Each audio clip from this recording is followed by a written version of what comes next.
Hey, how you doing today? I am Tequila Coleman. In today's video, I'm going to answer the question, does God ever change an abusive narcissist to become a kingdom spouse? So I'm going to just speak from my perspective on why it can seem or appear as if God cannot change someone who is displaying this narcissistic personality disorder. The reason why I believe so many of God's children is coming into believing that, when you're dealing with a narcissistic individual, they can never change. The reason why I believe most people have adopted this mindset is because you don't know the power of prayer. There's a lack of identity, which also means you're not aware of your authority in the name of Jesus Christ. Understand and know that narcissistic, that this is me talking, this is my definition, okay? This is how I see narcissistic, individuals, okay? These are broken individuals, okay? They lack maturity, okay? They are little kids in grown adult bodies, okay? I'm not saying this to belittle anyone or to put anyone down, but I'm just saying this is how I see, narcissistic individuals, okay?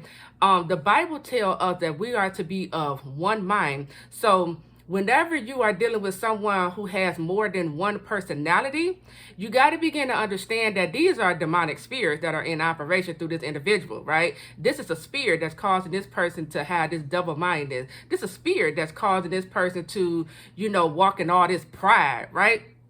This is a spirit, and also when we talk about narcissistic people, because they love to make you feel like you're not good enough. They very dismissive, right? Understand where that's coming from. It's coming from their own unhealed wounds, right? It's coming from the wounds they never healed, back in their childhood. It's coming from that wound of rejection. It's coming from that wound, of abandonment, right? This is why I always, whenever I'm in the presence of a narcissistic individual, I always say to myself, this person need to go through some inner healing and deliverance, okay? They need to go through some maturing, some growing up, because this is why this spirit is here, okay? Because think about it, when you're dealing with a narcissistic individual and you try to correct them or you point out what they did wrong, they can't handle it. They run away. They get offended, right? And then they try to pay you back when you least expect it, right? That's what little kids do, okay? Little kids don't like to be corrected, right? And so understand, I really believe the reason why children of God, for those who come into this mindset of thinking it's too hard for God to change a narcissist, it's because you don't really understand the power of prayer. It can also be because you're not aware of your authority in the name of Jesus Christ. Understand, okay? Understand. Let me find it. Let me find it. Right here. In the book of Philippians, chapter 2, verses 9 and 10. It say, therefore God exalted him to the highest place and gave him the name that is above every name. He's talking about Jesus, okay? That at the name of Jesus, every knee should bow, of things in heaven and things in earth and things under the earth. Do you understand what this is saying? God gave his son, Jesus Christ, the name that is above every name. So at the name of Jesus, narcissism, you must bow, okay? You just got to know your authority, and you got to begin to command that narcissistic spirit to bow at the name of Jesus Christ. It say every knee should bow, of things in heaven. So they bowing in heaven, they bowing, it say, and things in earth. On earth, you must bow, and under the earth must bow, okay? So narcissism must bow. Pride, bow at the name of Jesus Christ. That abusive, critical spirit, bow at the name of Jesus Christ. That jealous, envy spirit, that murder spirit, the spirit of murder, you must bow at the name of Jesus Christ. That arrogant spirit, bow. Dismissive spirit, bow. The rejection spirit, bow. That unworthy spirit, bow. The competition and comparison spirit, bow. That stalking spirit, you know how they love to stalk you. Bow at the name of Jesus Christ. Okay, monitoring spirit, bow at the name of Jesus Christ. You must begin to understand where your authority comes from when you're dealing with anyone who has this narcissistic spirit in them. It must bow at the name of Jesus Christ. Narcissistic people cannot stay long in my presence because my spirit irritates the spirits that are in them. It really does. It really does, okay? That's how I know that God, it tells us nothing is impossible with God, right? And because I see it in action in my own life, it can't stand up against me. It runs away. It got to get away from me. It say things like, I don't know, it's just something about her. I don't know. Yeah, it's my spirit. It's the truth that I'm walking in because I have the ability to call you out. I have the ability to speak directly to that spirit that is in operation through you. And that's what that spirit, the narcissism spirit, can't handle.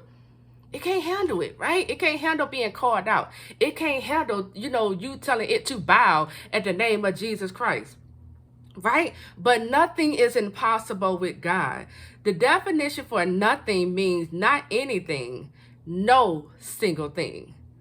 So it's telling us right here, narcissism, this is nothing but a light thing for God, okay?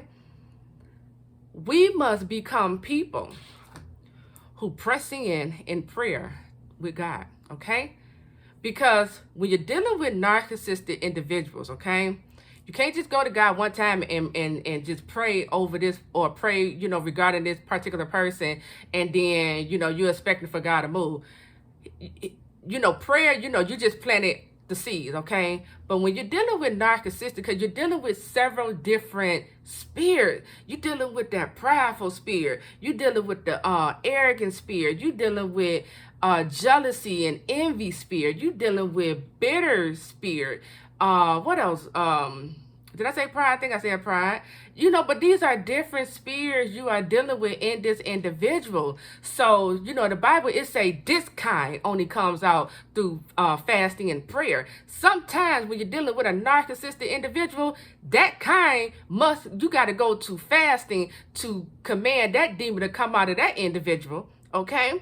So, what I'm saying here is nothing is impossible with God, not even a narcissistic individual, okay? Look at the devil. He got kicked out of heaven, okay?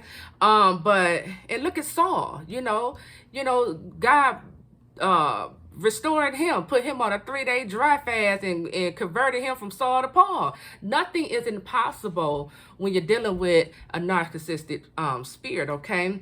Now, like I said, it say nothing is impossible with God. So nothing means not anything, no single thing.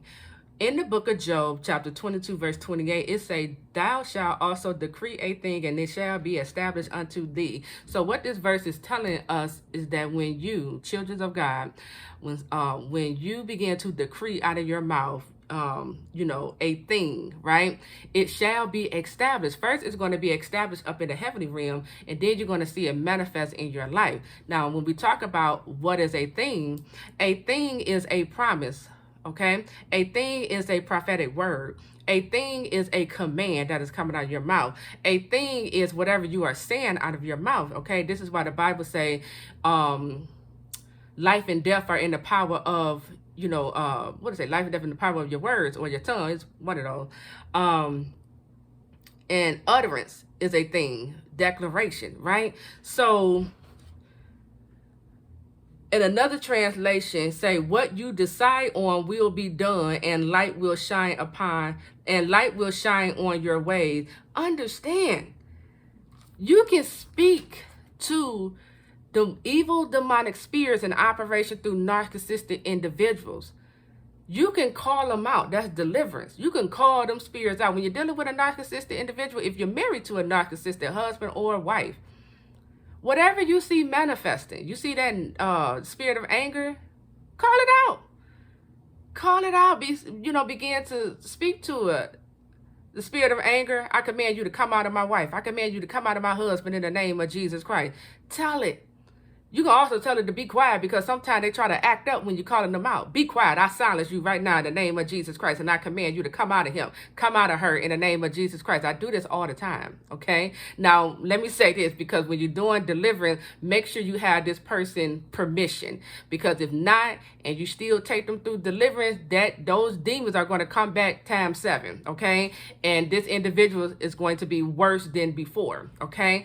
But you have the power to speak to, well, you have the power in the name of Jesus Christ to speak to that demonic spirit, those evil spirits that are in operation through these narcissistic individuals, okay? And so, and then, like I said, when we talk about decreeing a thing, begin to speak, begin to decree over this person, the new thing, God is doing in this individual. You will not stay the same. You will, be respectful. You will honor your vows. You will honor this covenant we made before the Lord. You will be a loving husband. You will be a respectful wife. You have to speak to the person you want, you see in your spouse. Okay, we have that power. Speak to it every day. I don't care if he acting a fool. Speak to it. Tell it to bow. When they start acting a fool, bow. Okay, at the name of Jesus Christ. That critical spirit, bow at the name of Jesus Christ. That dismissive spirit, bow at the name of Jesus Christ. Rejection, you must bow at the name of Jesus Christ. Okay, you got to take authority over this situation. The reason why we see so many narcissistic individuals running rampant in this world is because we're not taking authority the way how we should be taking authority over these spirits. Okay, so they're just running rampant, right? Got people thinking, it's too hard for God. It's not too hard for God. It's not too hard for God. But last thing, when you ask the question, does God ever change an abusive narcissist to become a kingdom spouse? Because the one who asked this question, you was like, I'm not even sure if this, if this is, I think you said if this is supposed to be my kingdom spouse. I want you to go back to God, okay? Because you have married this individual, so now you are in covenant with this person. And God is a covenant-keeping God, okay? So he honors covenant. But I want you to go back to the Lord in prayer and pray about this marriage. Ask God, do you want me to stay in this covenant, right? Because I don't know the whole situation. Your spouse could have commit adultery, right? And that's an out. Okay, so go back to the Lord and ask God, do you want me? Is this the one you chosen for me?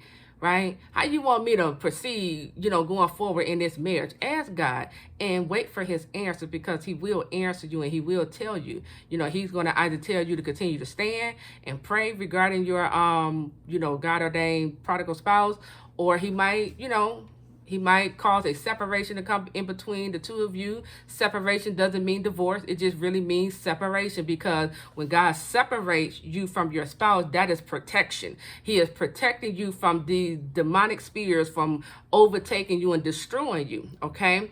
So go back to God in prayer. Ask God, for clarity regarding this marriage and how to move forward. But also know that nothing is impossible with God, not even a narcissistic spirit, okay? At the name of Jesus, it must bow, okay? I want you to read, I believe it's in the book of Luke or Mark, but I want you to read how Jesus dealt with the spirit. When Jesus was walking around town, the spirit, the evil spirit, they saw Jesus. They recognized him from miles away, and they began to run at Jesus and say, like, they were basically asking him, like, what do you want? What do you want with us? You're here to, throw us in the, whatever they were saying. I can't remember. And so they would beg Jesus, to like, throw them into the pigs or whatever. And he would tell them to go. And if you really think about it, those who are walking in the spirit, narcissistic individuals, when they see you coming, they recognize you before you recognize them. They know who you are before you even know who you are. And they start acting up soon as you come on the scene. This is how you know this Bible is real. It is real. So we have the power in the name of Jesus Christ to rebuke these demonic spirits. We just got to use our authority in the name of Jesus Christ to, just take authority over the situation, and bind these spirits up in the name of Jesus Christ. Okay? Because they got to go. They got to bow. They got to flee. When we tell them to bow at the name of Jesus Christ, they got to bow. When we rebuke them, they got to go. okay? In the name of Jesus Christ. So that's what I wanted to share. Nothing is impossible with God. Nothing is impossible with God, okay? So I am Tequila Coleman. Like this video, subscribe to the channel, and leave me a positive comment. I'll talk to you real soon. Take care.